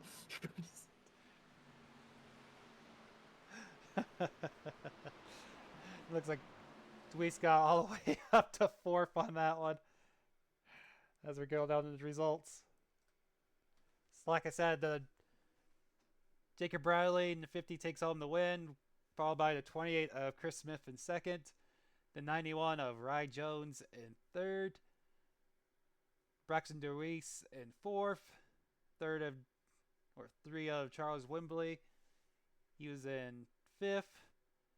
55 of Evan Pienta came in home 6th. The 80 of James Dansworth, like we were talking about earlier, does fairly well on the ovals. He brought it home on the 7th. Closing laps, 8 of Ellis Thomas faded to the 8th place. And then we have the 1 of Benson Weaver. He came home 9th. The 84 of Lara Wiseman brings it home in 10th. And Jake Mucky, he brings it home 11th. Then you got the 43 of Paul Thomas in 12th. The 53 of Chris French with some interesting pit strategy. I feel like if that race would have went a different way, it would have went differently. But I just couldn't get it home today. He finishes in about, was that 13th? Yep, 13th. 13th, yeah. Then you got his pit stop teammate in the 52 of Johnny Rapp in 14th. In 15th, you got Dylan LeBeau in the 26th. 16th of the 60 car of Steve Vest. And then in 17th, you got Jay Heisman. 18th is David Hill. 19th is Brian Brops. I believe 20th is Aiden Neese in the 24. 20, coming up 21st is the 63 car of Max Goss. In 23rd, I believe. No, 22nd is Zachary Mitchell. 23rd is Robert Brops. 24th is the 99 of Tom Lickert. 25th is the 39 of Sean Holland. 26th is Rob Liddell. 27th is Justin Wilson. 28th is Levi Cox. 29th is Ryan Phillips. 30th is Peter Stewart. 31st is Nathan Gentry. And 32nd is Nick Sorrell. So those last handful of people that we were just talking about there was the ones that got caught up in that gnarly wreck with Deweese trying to get in pit roads and all their nights. But So I believe it is time to debut a new segment that we're kind of spitballing on a name. I'm thinking about Driver Showcase. I think we're gonna pull in the number 13 of Jake Mockey, just ask him about the league and what he thinks, like how he races and basically his history. all right, let's bring him in. Jake, this is Cam in the booth. You got me? Hey, what's going on, guys? Hey, what is happening? How we were just getting finished with all of our segments and decided to bring you in. I know you raced majority, if not all, of those races we had this week. How was each one of them a different challenge for you, and what did you think of it? Oh boy. Where were we at mini stocks? We were at Langley, was it? Langley. Yep. Yep. Yeah. Yeah.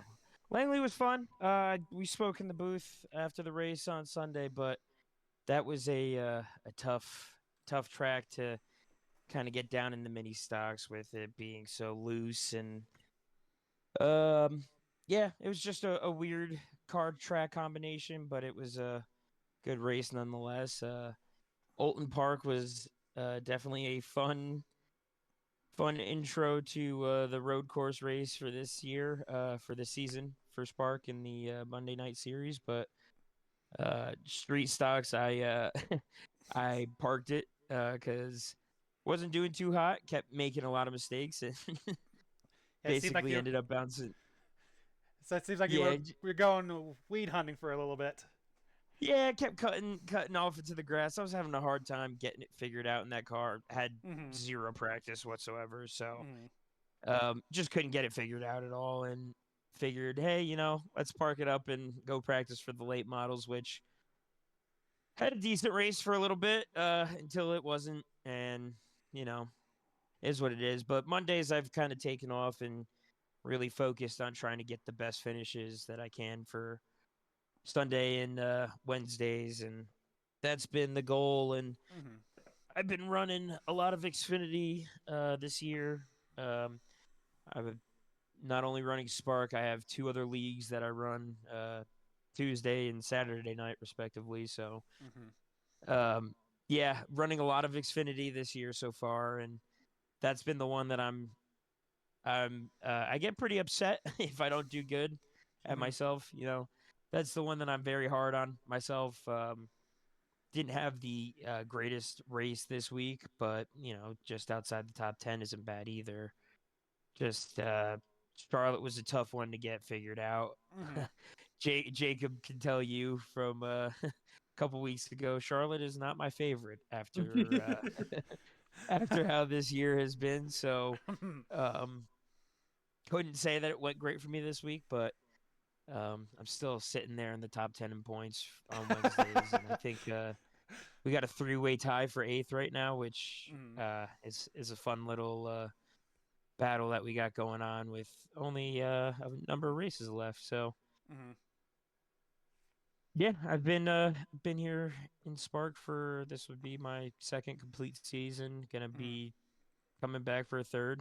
Mm-hmm. Um, brought in a couple sponsorships this year and looking to keep that going. And Spark's been a great league to run, and it's a lot of great guys that can comprise of these series every week, and it's a lot of fun, and you get a lot of clean racing. And Monday is you can't really say so much, but short track racing is always going to be a little chaotic, and it is what it is. You can't really take that out of the equation, Mm-hmm. and sometimes hotter heads prevail, but uh, Spark is a great league to be a part of nonetheless. And yeah.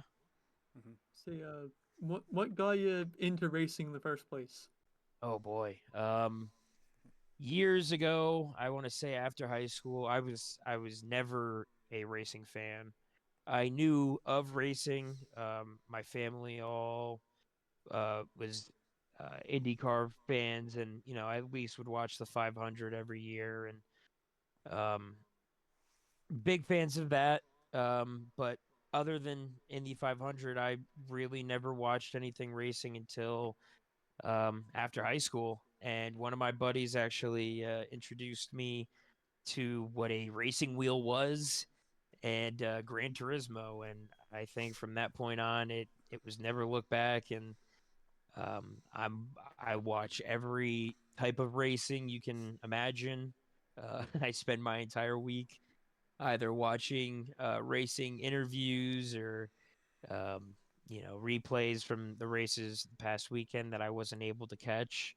Um, but I have been a massive fan.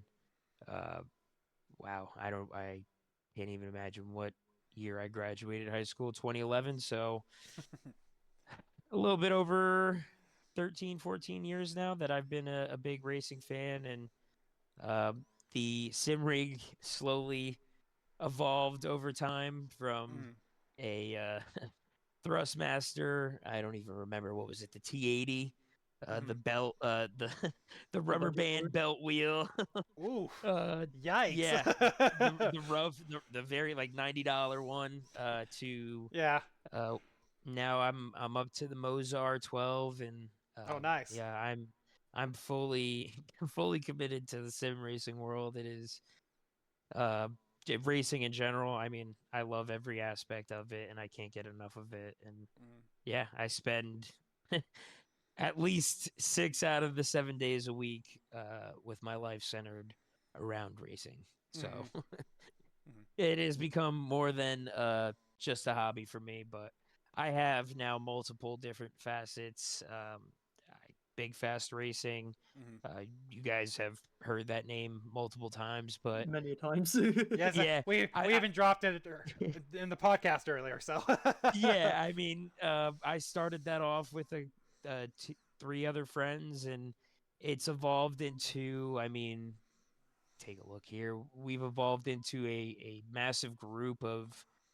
I mean, over 30 people on the team, at least in the server. We have at least over 15 that race endurance racing, and that was the main focus of the Mhm. team from the start, was to just bring a bunch of strangers together, make some friends, and go out and compete in these iRacing special events.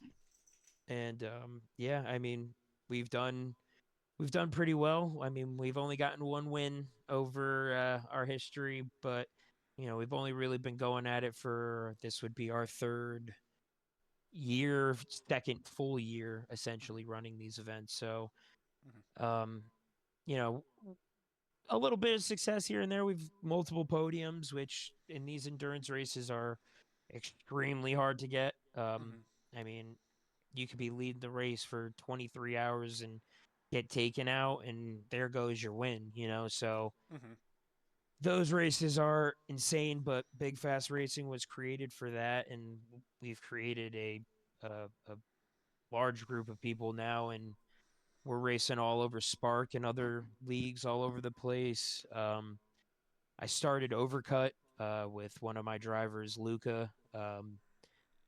Basically, he completely developed this web application that we can input everyone's iRacing information and create endurance stint plans. Mhm. So, say you want to race at a specific time, but you don't want to race before or after a specific time, we could factor all of those things in easily through Overcut, and get everyone uh, knowing when they're going to be in the car driving, Mhm. Mhm. foreboding having incidents. But I mean, I've started that with Luca, and it, I have now multiple different projects that I have going on just because of iRacing, and Mhm. it is a crazy world to be a part of, but Oh, it I is a know. fun. It is a very interesting and unique way to meet a bunch of strangers on the internet Mhm. and know them by name, and So.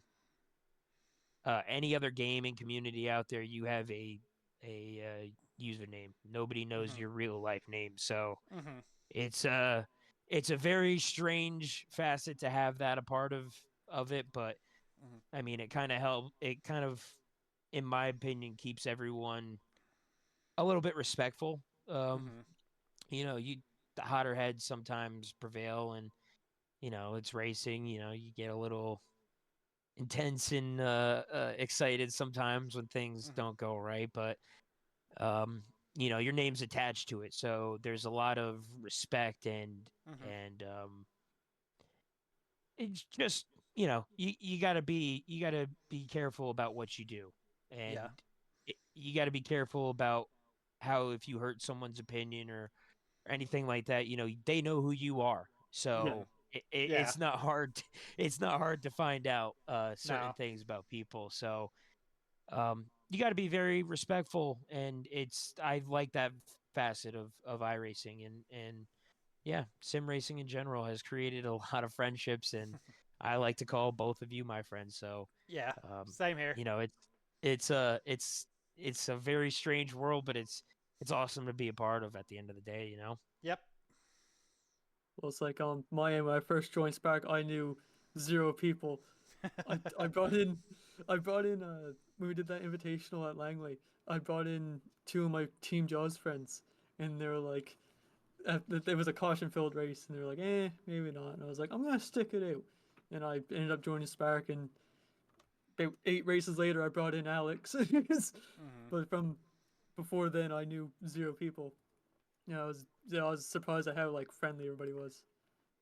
Yeah, I mean, oddly enough, when I joined Spark, I had some gripes with a league that I was in previously, and Hmm. oddly enough, they're now defunct and no longer existing. Hmm. But essentially, I had some gripes with them, and I was looking to leave, and they were running a truck series at the time, so I was looking for something kind of similar. And at the time, last season, Spark was just about to start a truck series. Hmm. So I signed up for that and saw they had late models, and I had been looking for a league for late models forever. Hmm. And I mean, I happened to find a Reddit post, That's. Hmm.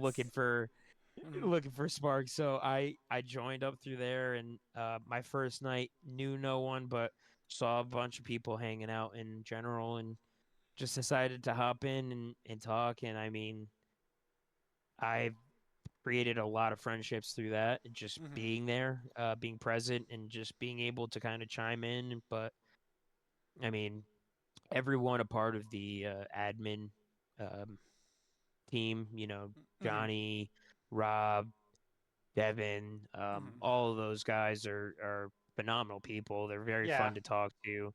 We all have a blast hanging out, and Hmm. this is such a interesting league to be a part of. Hmm. I've never been a part of a league. There's the other leagues I'm a part of, currently. Some of them don't even really talk in general Hmm. chat. Like they do, but not really. I mean, maybe general chat might be dead on Spark for a little bit here and there, but Hmm. for the most part, I mean, you hop in and everyone's pretty familiar on like family situations of everyone, Yeah. we get to know people a little bit Hmm. more than just like their sim world here. And Yeah. Hmm. that's what I love about this league. It is like a family community. Yeah. um you got your brothers that fight sometimes, but it's it at the end of the day, like, we all spend a lot of time together in this Hmm. league, and it's such a great community to be a part of. Hmm. um yeah, I'm very happy to be here, and very happy that I get to race with you guys in next season. Hmm. My plan is to come back to the booth with you, Cam. We already spoke on this, but we already know my plans. I'm trying to get that championship. I'm gonna make you fight for Oh, I it. know. I know you will, and I'm very happy to keep it going. But I want to get that. I want to get that in the bag. That is something that I had my eyes on all year. Mhm. After I started doing that, I think race two, when I won, uh, I sat there and I said, "Well, I actually got a shot at winning this thing. So let's see what we could do here." And it's Mhm. been a wild ride this season, and got the lead in the points, I think. Yes, But it's you. it's very close. It's Yes, very it's close. I know that. you, Phillips, me by like 6 points between the three of us.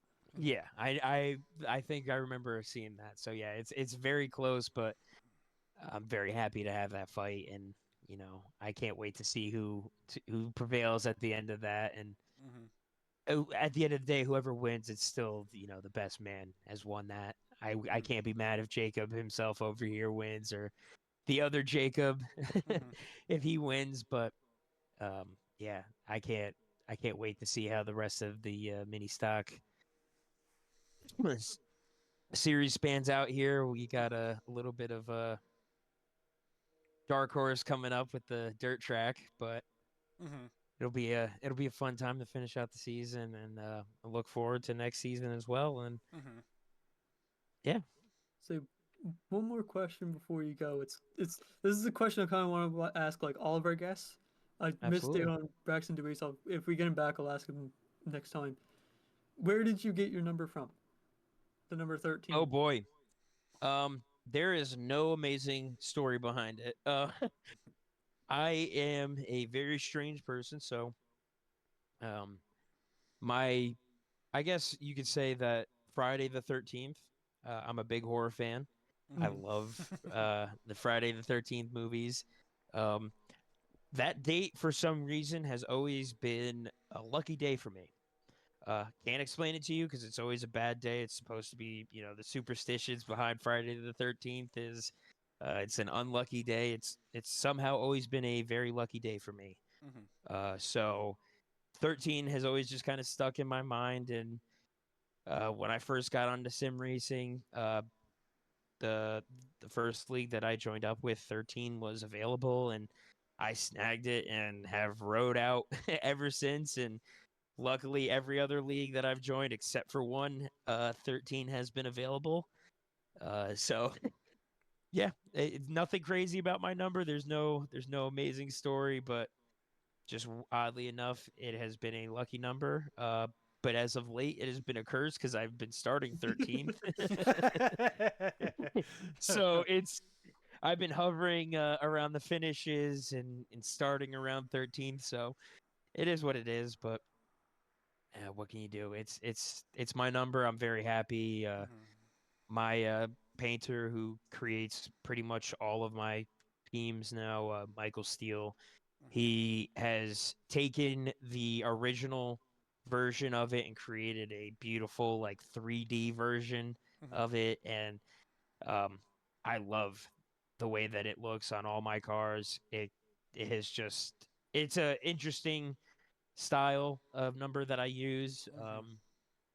Not many people have that type of font. I have yet to see anyone have a similar font to what I run. Um, but yeah, nothing crazy. Just number 13. It's my number, and I hope to keep it for as long as I can. That's that's all I got for questions. Cam, if you got anything, or if we can just Well, just your shameless plugs. What you got?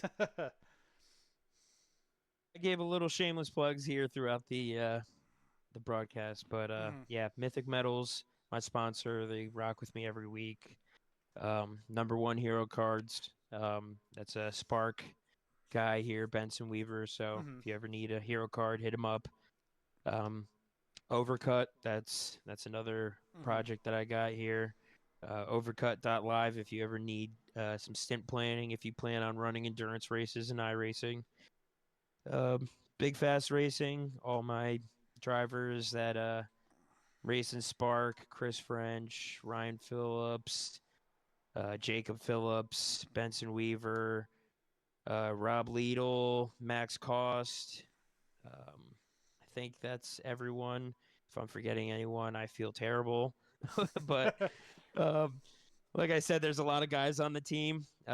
So yeah, just everyone that you two, yeah, you Mhm. guys for putting on this show. I've Mhm. tried to catch and listen on when I'm at work, so it's Mhm. cool to actually be a part of it this week on my Mhm. lunch break. Had a nice little break here, so I was able to squeeze it in, and Okay. before I had to run back out to work. But you know, Mhm. you two for putting this thing on, and everyone at Spark, all the admin team for doing what they do and Mhm. allowing this community to be as amazing as it is. Mhm. That's it. All right. Thank you for your time, and we surely appreciate. I know you've been wanting to come on, so I'm glad we could squeeze you in. Absolutely my pleasure, fellas, and I look forward to seeing you guys on Sunday. All right. yes. Yes, we'll talk to you later. Have a good one. All right, later. Have a good one.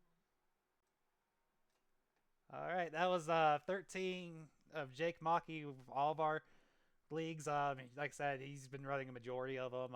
He was one of the first ones I actually really talked to when I got into this broadcast because he wanted to be a part of it. But like he said, as things happened, he kind of started going into some of these other races and decided to try to chase the championship, and we'll get him back on when he can. So type of Yeah. situation. But all right, that about does it for us. I know he just pretty much went down, broke down all of the sponsors of all the leagues and stuff. But I will go ahead and recite them and everything. We want to thanks the Rescreen LLC, the Brokeman's Racing, Number One Hero Cards, Overcut Sim Planner, Team Goon Squad, Evan Pienta Designs, RB Designs, Adrenaline Captures, and we also got Pocket Crew Chief and also Bro Enterprises. All right. That was a good episode. I'm glad we got Jake on. Except road coursing kind of brought a little bit different vibe to everything. I know we've had, I think, one last week, but this week half the actual series went to it, so it was kind of a different vibe. But it's always good to mix it up. Like Jake was saying, there's the mini stocks. We're gonna have a dirt series. I know me and him kind of were planning early before the season kicked off that we kind of wanted one. So we lobbied. That's something I want to look forward to. I started out in dirt racing in real life, so I'm gonna bring my roots back.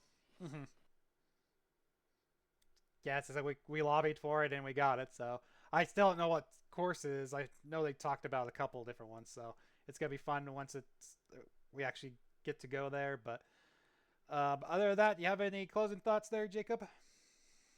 I'm saying just make sure you tune in to the live races, mini stocks on Sunday at 9 Eastern on this very channel.